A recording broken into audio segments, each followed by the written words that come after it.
Gentlelady yields back. I now recognize Mr. Moulton for 5 minutes.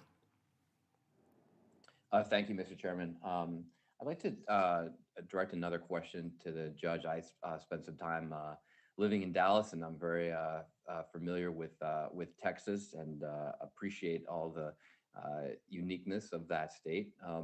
You stated that you don't believe, in your personal belief at least, that the Texas Central Railway will make an operating profit, that it will require continued subsidies after construction is complete.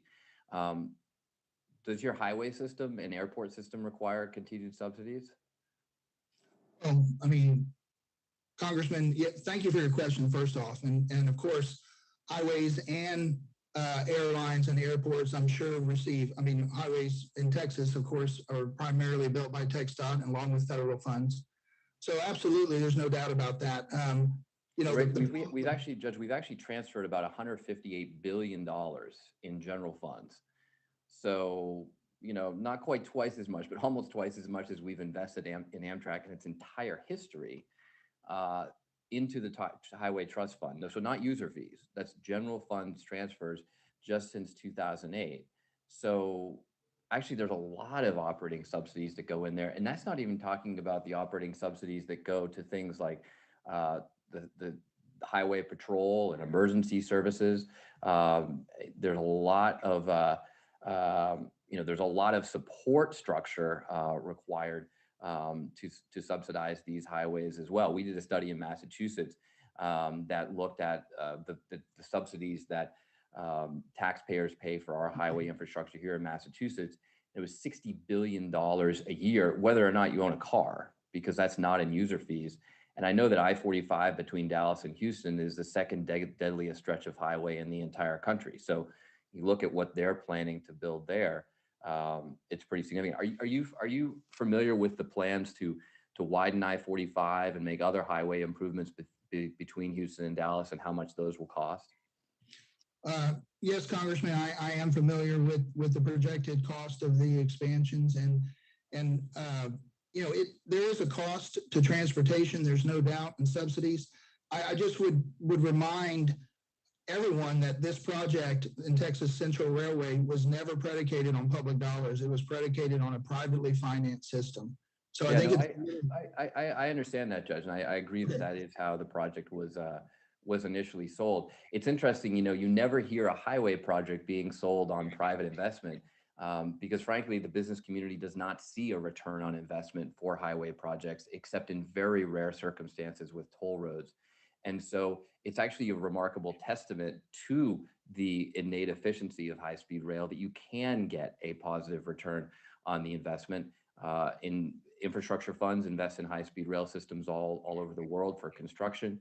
But there are a number of high-speed rail systems that actually operate at a profit, whereas it's very hard to find highway systems that operate at a profit at all, even after the infrastructure is built. When you look at the system, that is not just the companies that travel over it.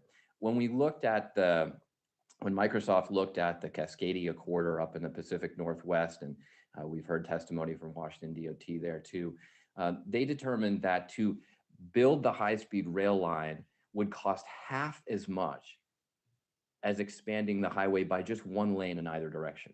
And of course, if you just expand the highway, no one goes any faster. Lots of studies and experience have shown that congestion actually just increases over time. But even in a perfect scenario, driving in the middle of the night, you might go 80 miles an hour, which is a far cry from 250 miles per hour on ultra high speed rail in the Cascadia corridor. Because of that travel speed difference and the time difference, you also get all these additional benefits that you wouldn't get from expanding the highway, because businesses, travelers, families are much closer. You can live in many more places and still work downtown than you could before.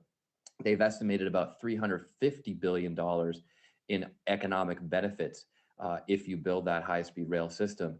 And so just do the math. I mean, if you want to build high-speed rail for half the cost and you get $350 billion in additional benefits, that seems to make a lot of sense. But there's another thing that, and then by the way, these same estimates apply to California. where it looks like about twice as much money to expand highway and airport capacity. It also takes less space. Mr. Picari, last question, we just have a few seconds.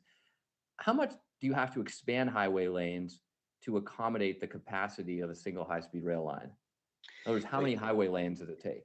In the California example, Congressman, it's 6 lanes and 91 airport gates and 2 new runways. Okay, so that's going to take a lot of space and Yes, a it is. lot more farms and houses, as my colleague from California was mentioning, than building high-speed rail. That's Mr. correct. Chairman, I yield back. I thank the gentleman, and as after I recognize